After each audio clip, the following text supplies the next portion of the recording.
आप जितने लीडर्स बनते जाओगे कमजोर आप होगे, फायदा दुश्मन का होगा। आज शियों का कोई कराची में मामला होता है, किससे बात की जाती है? जब तक पावर को सेंट्रलाइज आप नहीं करोगे आप तबाह हो जाओगे। यही हाल पॉलिटिक्स में है। पाकिस्तान में जंग पावर की जंग है, या जमहूरियत हो या मार्शल्ला हो। आवाम का मसला ना जमहूरियत से ना मार्शल्ला से। आवाम कहती है मुझे रोटी चाहिए, महंगाई कम हो जाए, लेकिन इन दोनों के बीच में मुल्क तबाह बर्बाद हो जाएगा।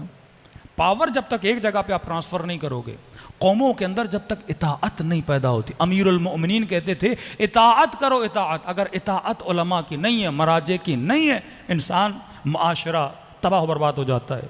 तस्बीह की तरह नज़म पैदा करना है तो अपने अंदर तस्बीह के दानों की तरह नज़म पैदा करो। सलवात पढ़े मोहम्मद व आले मोहम्मद पर।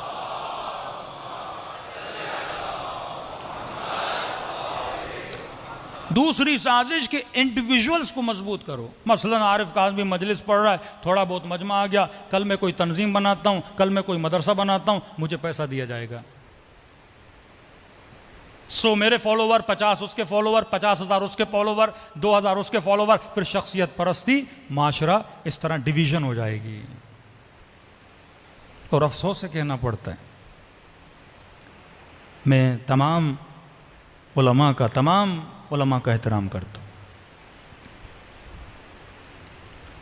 लेकिन अगर कोई असल शियत का इनकार करे, हमारी जो उसूल हैं, शिया अंबिया को मासूम मानते हैं, हमारा अकीदा है नबी कभी भी गुनाह नहीं कर सकते। लेकिन एक लाहौर के आलिम दीन है, मैं एहतराम करता हूँ, जब आप तकरीरों में ये बोलेंगे कि हज़रत आदम ने गुनाह किया, ये वही वहाबियत वाली बात है। जब आप नमाज ईद के खुतबों में ये बोलेंगे कि कुरान में सराहतन हुक्म है कि नमाज जुम्मा वाजिब है, और ये मराजे क्यों कह रहे हैं कि नमाज जुम्मा इख्तियारी है, ये अटैक मरजइयत पर है। 14 साल हो गए गांव गांव गली गली जाते लोगों को मरजइयत की तरफ आने के लिए, और एक साहिब हमामा अगर मरजइयत के लिए ऐसे जुमले बोले, और फिर एक मजाकन जोक बोला जाए कि एक टीचर क्लास को छोड़ के चला जाए और जिसे मॉनिटर बना के जाए, और स्टूडेंट्स को वो ये बोले झूठ में कि आज छुट्टी है, सारे स्टूडेंट निकल जाएं, और बाद में टीचर को पता लगे जिसने ये बोला उसे भी सज़ा देगा, जो भाग गए उसे भी सज़ा देगा। बोले कि आज के मराजे का हाल ये है अलियाज़ु बिल्लाह कि इमाम ज़माना ने इनको मॉनिटर बनाया और उन्होंने जुमे की छुट्टी करा दी।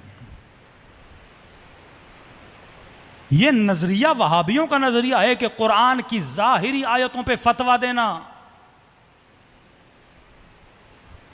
हाँ, एक हल है कि आप मरजइयत का ऐलान करें पाकिस्तान में, बोले मैं मर जाऊं, मैं मुश्तहिद हूं, मेरा फतवा है कि जुमा वाजिब है, फिर कोई मसला नहीं है, आपके मुक़ल्लिद जुमा पढ़ेंगे। आगा फाजिल के नज़दीक शायद सर पानी में जाए तो मसला रोज़ा बातिल नहीं होता। ये थोड़ी आगा फाजिल आगा बहजत पे तनकीद करें, आगा खामनई पे तनकीद करें, इससे मरजइयत ख़त्म हो जाती है। मैं अगर मरजा नहीं हूं, अगर मैंने मरजइयत का ऐलान नहीं किया, मुझे हक नहीं है मैं किसी मुश्तहिद की फतवा पे तनकीद करूं। ज़वाहिर आयात कुरान पे अगर हुक्म देना होता तो कुरान में शरीयतन लिखा है, अबा हजरत आजर को हजरत इब्राहिम का बाप बताया गया है, और खुदा कहता है वो काफर था। फिर आप भी मानो हजरत इब्राहिम के वालिद काफर थे, अगर ज़वाहिर पे हुक्म करना है। खुदा कहता है जो यहां अंधा है वो वहां अंधा है, फिर बोलो कि जो यहां अंधा है वो वहां अंधा है, जाहिर पे हुक्म करो। खुदा कहता है यदुल्लाह फौका ऐदीहिम, मेरा हाथ उनके हाथ के ऊपर है, फिर हुक्म दो। सैकड़ों अहादीसें छठे इमाम के ज़माने में कि इमाम ने लानत भेजी उन लोगों पर जो जुमा पढ़ने जा रहे हैं। बाज़ हमारे गाली गुल्लात शिया जो बेवकूफ़ हैं वो इस हदीस से क्या समझते हैं कि आज के ज़माने में जुमा पढ़ना हराम है। बाज़ फिर ये नतीजा निकालते हैं, बनु अब्बास और बनु उमैया के ज़माने में जो जुमा पढ़ने जाते थे, बनु अब्बास और बनु उमैया ने अपने मौलवी मस्जिदों में लगाए थे, उनके पीछे इमाम ने फरमाया जुमा पढ़ना मना है। हमारा अकीदा है जब तक हुकूमत इलाही यानी इमाम ज़माना नहीं आते तब तक जुमा इख्तियारी है। हुकूमत मासूम के अंडर जो जुमा होगा वो जुमा क्या है? वाह। अब हदीस मौजूद है, आप हदीस का कैसे इनकार कर सकते हो? और आप लतीफ़े पढ़ो, महाराजे का मजाक उड़ाओ। चलो आपने एक लतीफ़ा पढ़ा है, एक आज मैं भी सुना देता हूँ। कहते हैं रसूल खुदा अपने असहाब के साथ गए, ज़ोहर की नमाज पढ़ी। यह हदीस है, अहले सुन्नत की कुतुब में, शिया में, दोनों में मौजूद है। नमाज ज़ोहर की नमाज पढ़ी। नमाज पढ़ने के बाद उन्होंने ऊँट का गोश्त खाया। अब वक्त होने वाला था नमाज असर का। अब ऊँट का गोश्त खाने से आपको पता है वुज़ू किस चीज़ से बातिल होता है? बदन से हवा खारिज हो जाए तो वुज़ू बातिल होता है। इन्होंने ऊँट का गोश्त खाया, किसी की हवा खारिज हो गई। जब बदबू हुई, अब रसूल है ना रहमतुल लिल आलमीन, वो तो किसी को नहीं बोलेंगे तू उठ के जा वुज़ू कर। नबी ने हुक्म फरमाया जिन जिन ने ऊँट का गोश्त खाया है सारे जाके वुज़ू करें। अब कल से मौलवी फतवा दे कि जो भी ऊँट का गोश्त खाएगा उसका वुज़ू बातिल है। हिकमत होती है कौन सा हुक्म किस जगह पे किस लिए दिया गया है। यही हिकमत बादशियों में नहीं है। बाज जुमे को हराम समझते हैं और बाज ने कह दिया कि जुमा वाजिब है। हाँ, मरजइयत का मैं भी ऐलान अगर कर दूं मरजइयत का, फिर भाई मेरा फतवा है, मेरे मुक़ल्लिद मेरे फतवे पे क्या करें? अमल करें। किसी को हक नहीं है किसी मर्जा को क्या करे? टोके। इसी तरह रहबर का एक फतवा है, उसके मर्जा अमल न करें। आगा सिस्तानी का एक फतवा है, मर्जा अमल करें। मरजइयत शियत की बका है, अंबिया की इस्मत हमारा ईमान है। किसी नबी का बाप काफर नहीं हो सकता। अगर आप इस बात पे आ गए फिर अली इब्न अबी तालिब के लिए क्या बोलोगे? यही तो बोलते हैं कि जब इब्राहीम का बाप कुरान में खुदा कहता है उसका बाप आज़र है, वो काफर है, लियाज़ु बिल्लाह, तब कहते हैं अली इब्न अबी तालिब तो नबी नहीं है। सारी असास हमारे अकीदों की ख़राब हो जाती है। ये सोच और फ़िक्र हमें होनी चाहिए कि जब हम गुफ्तगू कर रहे हैं कहीं मकतब को नुकसान न दें। सलवात बड़े मोहम्मद व आले मोहम्मद।